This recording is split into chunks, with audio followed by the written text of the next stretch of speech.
is Championship Monday here at the Orleans Arena. As we all expected, as is a March tradition, it is Saint Mary's and Gonzaga in the WCC Championship one more time. Santa Clara, St. Mary's being able to top Santa Clara last night. Gonzaga doing the same to USF. We'll get into both of those games as we go. But here we are one more time for the WCC Championship. The two teams that have dominated this league for a long, long time, back at it again here tonight at 6 p.m. on ESPN. Before we get anywhere else, please hit that subscribe button, like on your favorite streaming service, all that sort of stuff. Follow on the podcast, follow on social at Post by Zach, and all that good stuff. So we are here one more time, but we'll start with the two games that we did see last night, and we'll start with the first game, St. Mary's and Santa Clara. And this was really early on a back and forth fight. Santa Clara did, I thought, what they should have done and kept it close throughout that first half. They played really well. Carlos Marshall Jr. was hot early, 9 points very quickly in that first half. And we also saw some great play. I thought Cameron Tongue had a couple nice moments in that first half. But then St. Mary's did start to separate themselves later in that half. I think it was about 24-23, and then we started to see a separation between these two. And the separation, one was the fast break. St. Mary's took advantage of the fast break for we don't see that all too often. Augustus marcelonis was a key part of that. A couple of really nice takes to the basket using that Euro step that his dad made famous, and got the Gaels up early. They had a 10-4 advantage in fast break points in that first half. They ended up leading by 7 in the first half. But the other key component, probably more than anything, was the play of Alex Dukas. He had 18 first half points. He was 6 for 7 from 3. He was lights out. Even there was another 3 in that first half where they called a foul off the ball, and he made that shot too. So he really was just incredible last night. And we've seen this more and more in conference play as it looks like he's just gotten healthier. It's just taken him a while to kind of get back to the guy we were used to seeing. And Randy Bennett talked about that in the post-game press conference a bit, about how it just took him some time to get back to the guy that he was because of the injury, especially, and this dates all the way back to the back injury against UConn last year. We saw what looked like he may have tweaked it even at the beginning of this season. So it's taken him time to get that back. And especially when you have a back injury like that impacts your shot. And maybe we didn't see that offensive punch early on in the season or even through the middle of the season. But we have absolutely seen it as we've gotten deeper into the season. I mean, he shot nearly 50% from 3 in WCC play. Last night, obviously, another indicator of just how good he's been. Ended up being 7 for 11 from 3. Dukas has definitely stepped up his game almost at the right time as he's gotten physically back to where we expect him to be. Has been what they've needed him most. And in that second half of this one, both offenses did actually start to click a little bit more. Dukas was not as much a factor in the second half for St. Mary's, but who was a factor in that second half, a big factor, was Mason Forbes. He had 18 points in the game. He was 8 for 9 from the field. He was 2 for 9 from the free throw line, so he was not good there. But he became an active part of the offensive rotation in this game. And a lot of it was cuts to the basket, things happening right around the rim. This wasn't a guy who, he wasn't actually taking that mid-range or perimeter shots. He was making all of his buckets. He was cashing in around the basket. And it was huge because Mitchell Saxon was also in foul trouble for a good amount of the game. He ended up fouling out late. And so having him step up like he did was critical for what St. Mary's was able to accomplish last night. And we also saw some key buckets from Augustus marcelonis. And in that second half, it's not that Santa Clara went away. Santa Clara was still trying to hang with St. Mary's. They shot in that second half 57% from the field. Carlos Marshall ended up with 26 for the game. Like, he was trying to keep these guys in it. Christian Hammond, he had 13 points, but they weren't getting any help from anywhere else. St. Mary's did a really good job of forcing Adama Ball to play outside of himself and play a different game and force shots. He only had 2 points on the night. He was 1 for 7 from the field. This looked much more like the Adama Ball that we saw against Gonzaga a couple weeks ago, not the one that we saw 2 nights on Saturday against San Diego. And you looked up and down, it's like Johnny O'Neal was held to 3. Christoph Tilley was held to 7. Jalen Benjamin had 5. Tyree Bryan had 2. Santa Clara just did not get enough on the offensive end. And you have to credit the St. Mary's defense for a lot of that. They just made their life really difficult on that end of the floor. And St. Mary's was able to just to kind of continue to kind of push and really just start to continue to slowly separate themselves in that game. It wasn't until the 14:48 mark in the second half when St. Mary's went up by 12 and then never relinquished a 10-point lead. It was always 10 plus after that point. Led by as many as 19, ended up winning by 14. The St. Mary's team looks like the team that looked more like the team that we're used to seeing. Especially considering after the last game they played, which was against Gonzaga, was Saturday, so about 10 days ago was when they saw Gonzaga. This was their first game off that 10-game break, and they looked like they hadn't missed a beat. So a lot of positive things for St. Mary's in that contest. Some interesting things to think about as well. The Mason Forbes component is interesting. I'll get a little bit more into that when we talk about the matchup with Gonzaga. But St. Mary's looked like themselves. They played really well defensively. They made life difficult for Santa Clara. Santa Clara still on the offensive end did what they needed to do early. They played well on that end. They just could not slow St. Mary's down.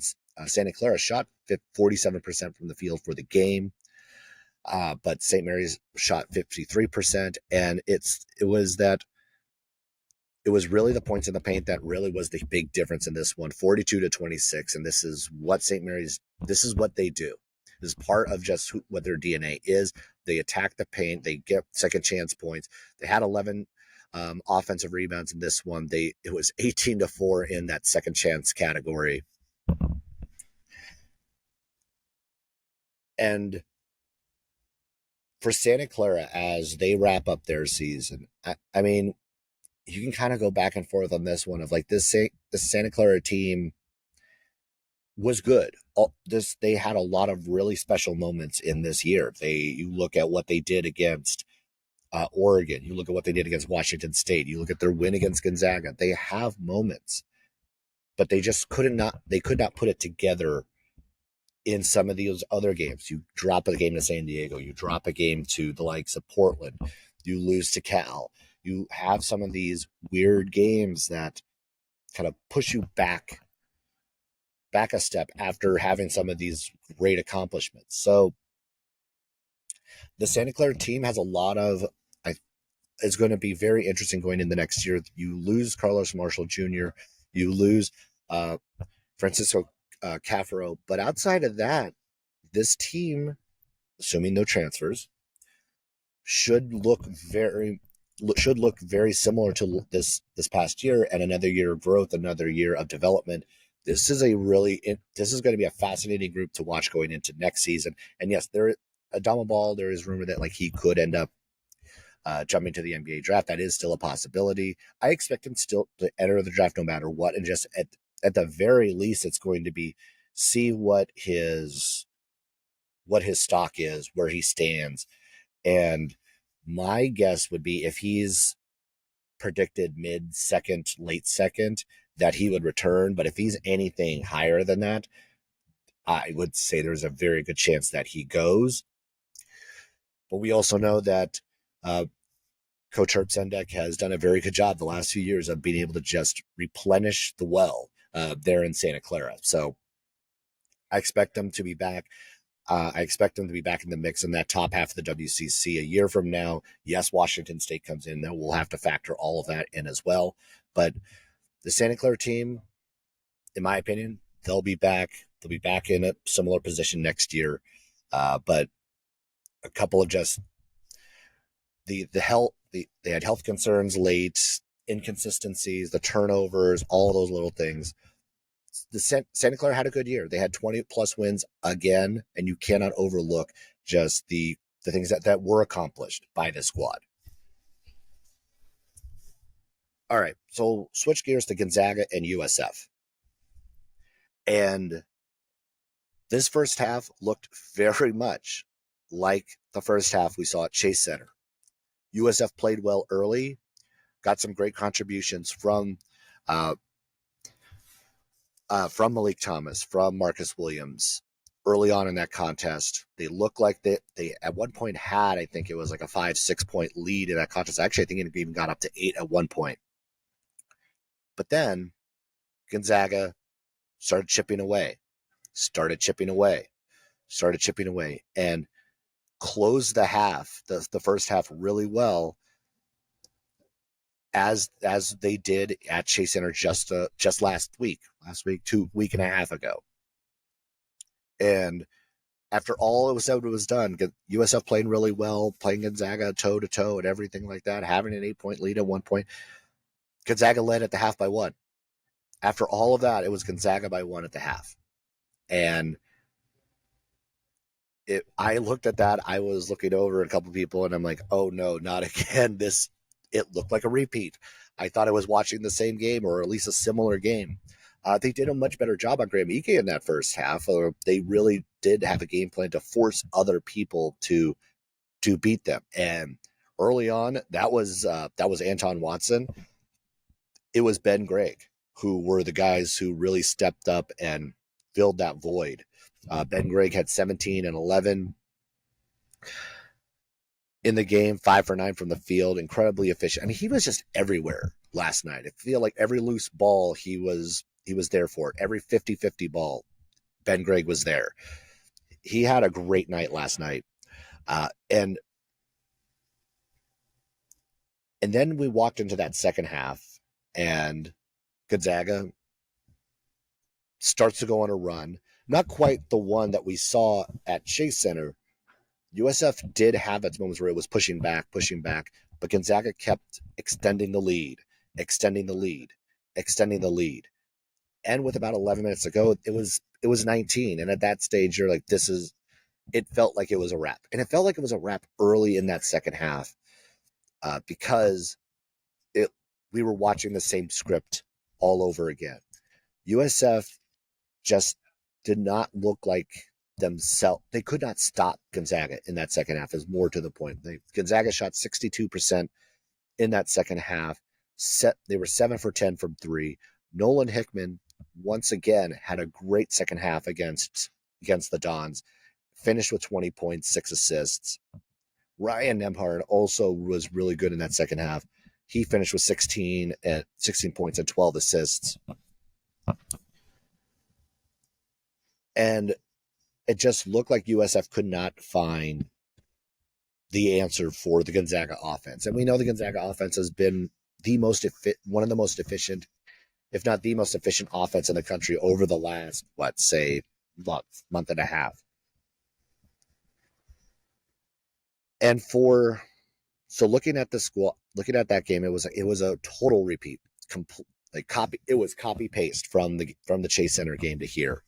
And disappointing, obviously, for USF for that to be the end result. This game was obviously a lot closer, 89-77, the final. But they could not find the answer for the Gonzaga offense. They could not.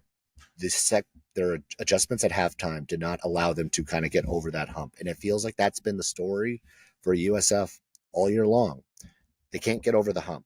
They can't find that next level.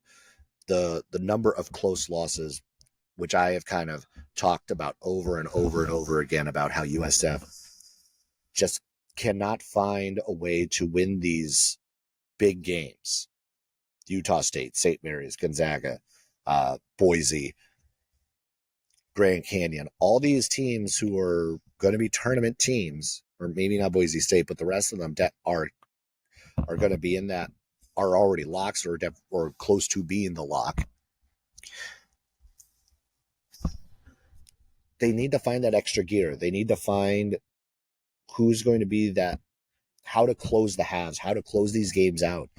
And I don't know if that's how you kind of go about that through the development of your current guys, if it's going out to the portal and finding a guy who's established in that way.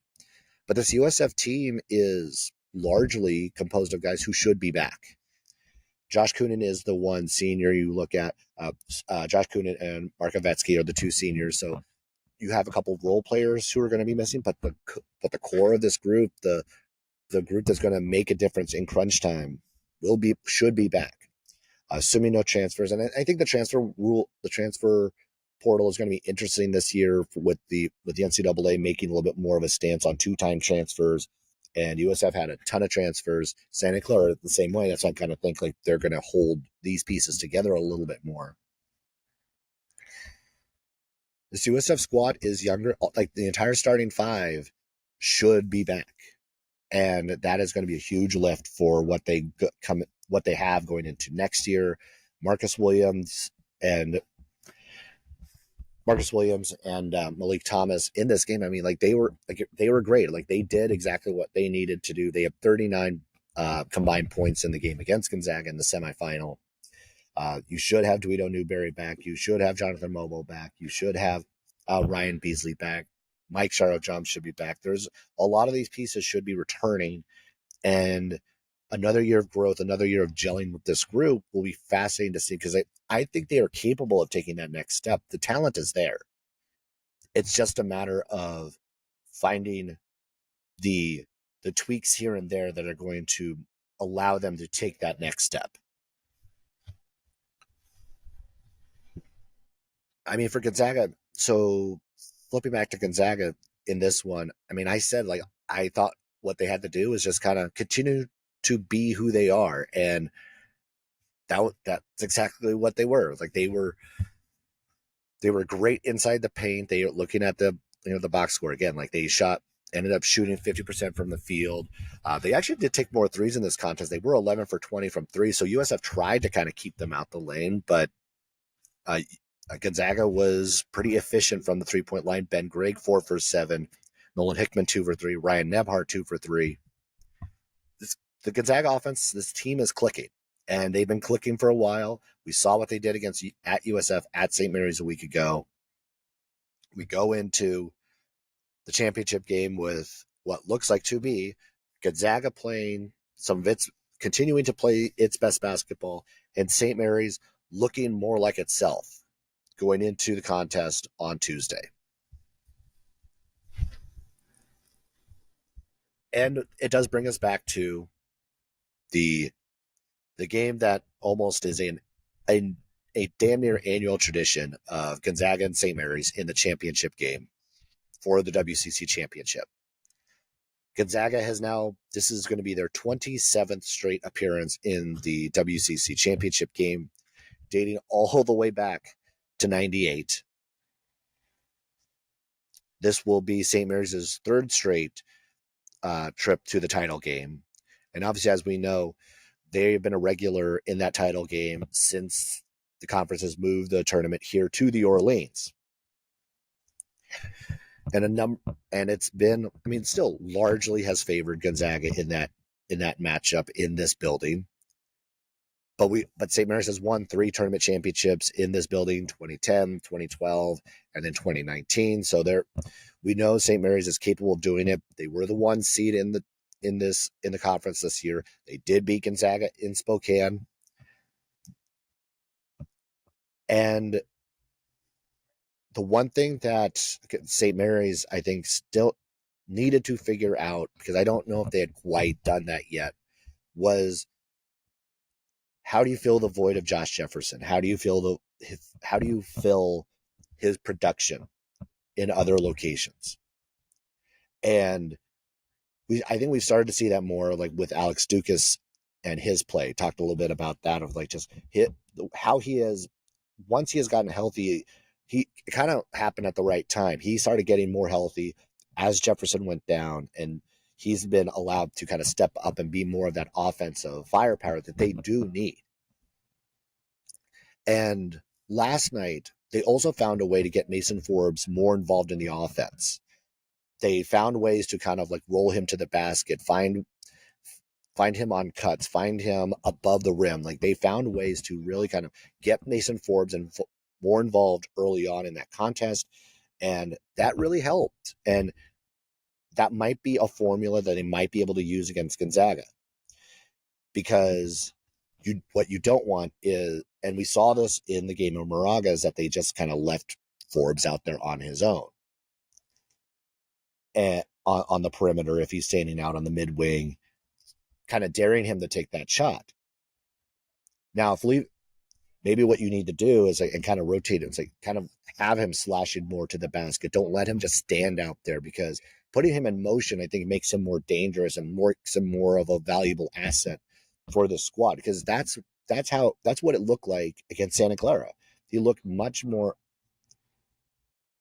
a much more valuable piece, like moving and cutting and finding a way to the rim than he was standing out on the wing. And without Jefferson, without that kind of mid-range threat, you kind of need to mix and match that a little bit more. And also, I mean, the one thing St. Mary's is also going to need, that I do think that they're going to need something from Luke Barrett as well. He did not have a good game last night. He was 0 for 8 from the field. He was 6 for 6 from the line. He had 8 rebounds, so he was able to contribute in other ways, but it was a poor shooting night for him. And I think it is going to be critical for him to contribute on that offensive end and be a threat from the perimeter, be a threat on the floor, because Gonzaga was allowed in the last matchup to play a lot of 4-on-5, and obviously you don't want to actually ever have that be a regular thing of having just voids on the offensive end. So those are things I think you have to look at, and I mentioned it last week when I was talking to Andy Patton on the Locked On Zags podcast, that I think one of the other keys is going to be Augustus marcelonis and just his ability to be more assertive, finding his shot. And he did take 9 shots last night, so he was a little bit more assertive on that front. A lot of that was also he was aggressive on the break. He found ways to get out in transition and use his skills to be able to actually get a couple of easy buckets. And I think that's going to be I think that's a key too here. It's like if St. Mary's can mix in that fast break, in those fast break opportunities against Gonzaga, that opens up the floor a little bit more and allows them to have some easier offense, because Gonzaga is going to press them early. We know that's going to happen. We know they're going to try to take St. Mary's out of that rhythm and make them kill 10 seconds off that shot clock and not allow St. Mary's to get into that methodical, slow rhythm that they like to have and speed them up more. So because we know Gonzaga is going to try to speed them up, you kind of need to be prepped for that. And I think what we saw against Santa Clara was a little bit more of that, is that St. Mary's was able to play a little bit faster. They moved the ball better in the game last night than they had against Gonzaga. And they were able to find easier shots. And that's going to be critical. For Gonzaga,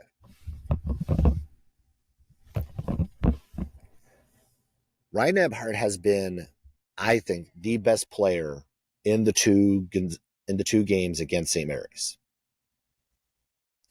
He has been an absolute monster on the offensive end.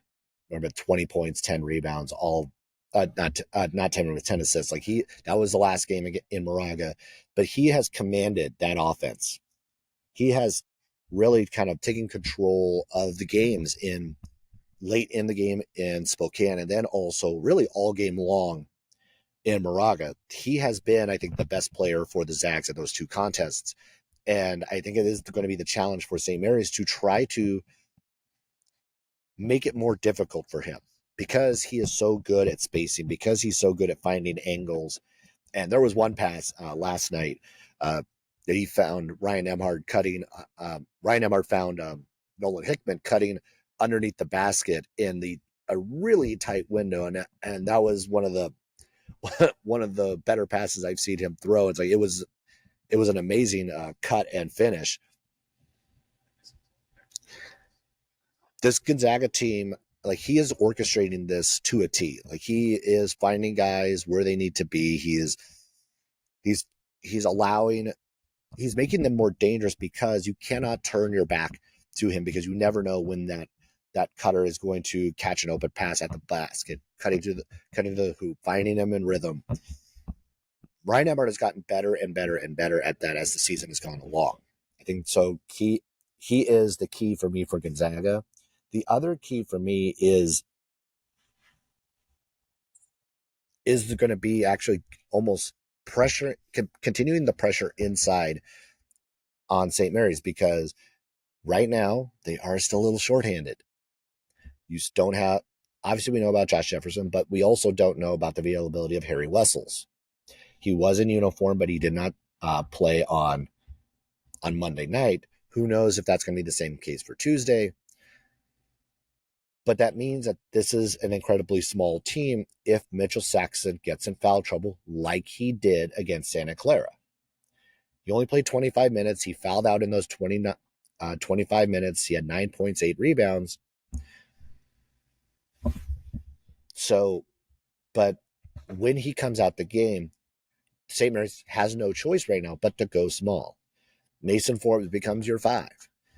Luke Barrett at times becomes your 4. Alex Dukas could become your 4. I think this is one of the challenges, one of the things you have that they are going to have to fight through and be able to handle as St. Mary's tries to actually figure that out. But also, like, this is what Gonzaga is going to be able to try to take advantage of. Like, they play so well inside already. They play in the paint well.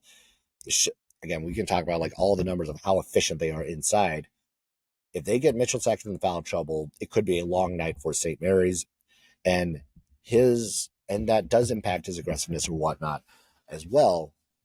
But I think this is more about how Gonzaga is going to play this.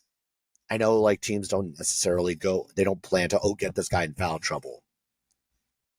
But the way Gonzaga attacks the basket, the way they run their offense anyway, could lend itself to getting Saxon in foul trouble early on, which is going to be a huge factor, a huge benefit for the Bulldogs. And defensively, this is the other thing. Like, they have clamped down. I think their defense, their pressure defense is the other critical component, because for whatever reason, for 20-ish years, St. Mary's teams have struggled to handle the press. And Gonzaga in this game a year ago did exactly that in this game and pressured them from the get-go.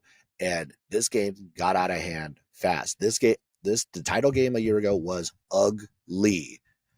And it was because they could not handle the press. It was because they could not handle the length of Gonzaga. And okay, Gonzaga's not as long this year as they were a year ago. They're not as athletic necessarily as they were a year ago. I mean, Julian Strother was the one I felt like was the real kind of defensive difference when they switched him on to Mahaney a year ago.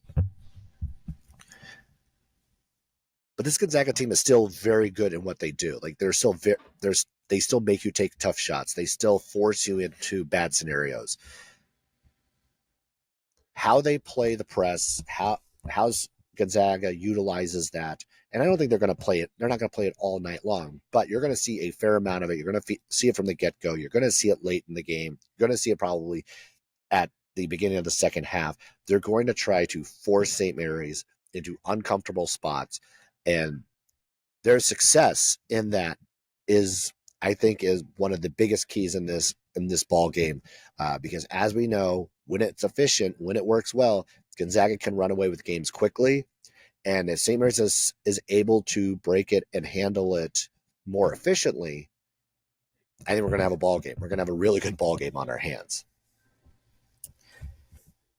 And thinking, oh, hold on, let me take a look, because there was something in here pop up in my phone. I wanted to see the line. I was talking with some people. Oh, what's going to be the opening line? Blah, blah, blah. I heard it's like, oh, 2 points, 1 point, whatever else. Hey, look at that. I was right.